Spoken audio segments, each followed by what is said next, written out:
August 2016. The summer sun beat down on the streets of North London, but in a quiet home, a different kind of heat was rising, the heat of fear and desperation. Their son, 15-year-old Kennedy Ife, had fallen ill, complaining of a sore throat. This was no ordinary ailment. It was the harbinger of a terrifying ordeal. As Kennedy's condition worsened, his behavior became increasingly erratic. The family, devout Christians, believed a sinister force had taken hold of their son. They were convinced Kennedy was possessed. Their faith dictated their response to Kennedy's plight. They would fight this evil with every fiber of their being. Little did they know, their desperate battle would have devastating consequences. Kennedy's transformation was swift and terrifying. His gentle demeanor was replaced by chilling aggression. He spoke in tongues, his voice a guttural rasp. His eyes burned with a terrifying intensity, reflecting a darkness. The family watched in horror as their beloved son seemed to disappear. Sleep offered no respite, only a terrifying dreamscape.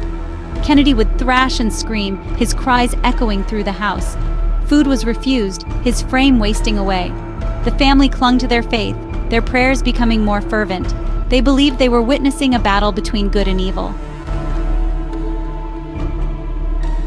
Driven by their unwavering belief in demonic possession, the family embarked on a grueling and ultimately fatal campaign to exorcise the evil they believed had gripped Kennedy.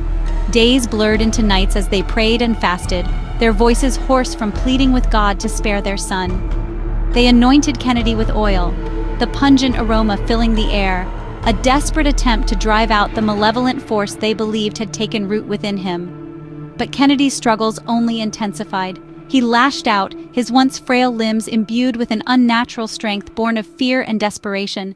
Fearing for his safety and their own, the family resorted to desperate measures. They restrained Kennedy, his thin wrists and ankles bound with belts and cords, a desperate attempt to contain the untamed energy that coursed through him. They believed they were restraining the demon, not their son. Days turned into a waking nightmare, a relentless cycle of prayers, fasting, and desperate attempts to break the chains that they believed held Kennedy captive. Section 4. The Silence After. Unveiling the Truth. After 3 agonizing days, silence descended upon the house. The once deafening cacophony of prayers and pleas was replaced by an eerie stillness.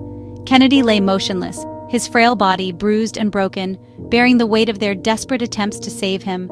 The silence stretched, heavy and suffocating, until it became unbearable. It was then that the horrifying realization dawned. Kennedy was gone. The arrival of paramedics shattered the silence, their presence a stark intrusion into the family's world of faith and fervent belief. Kennedy was gone, his young life extinguished, leaving behind a void that their faith could not fill. The subsequent police investigation brought with it a different kind of horror, one that replaced fervent belief with the cold, hard facts of a tragedy born of desperation and misguided faith. The post-mortem examination revealed the heartbreaking truth. Kennedy Ife, the boy they believed was possessed, had died from dehydration and starvation, his body ravaged by the physical trauma of prolonged restraint. Justice or mercy? A family's reckoning. The death of Kennedy Ife sent shockwaves through the community. How could something so horrific happen in modern London? The family faced manslaughter charges, their beliefs under scrutiny.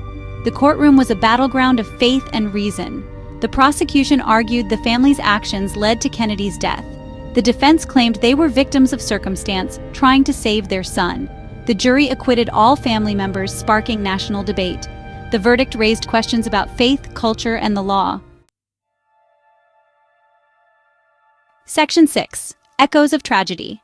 Lessons Unlearned. The tragic tale of Kennedy Ife serves as a stark reminder of the dangers of unchecked belief and the devastating consequences of prioritizing faith over reason.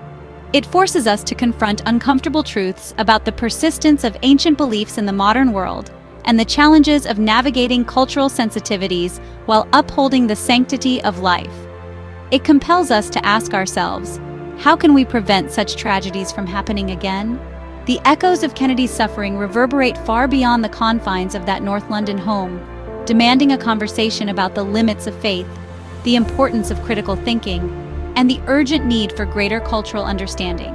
It is a conversation that we, as a society, can no longer afford to ignore. Only through open dialogue, empathy, and a willingness to challenge deeply held beliefs can we hope to prevent such tragedies from casting their long shadows over future generations.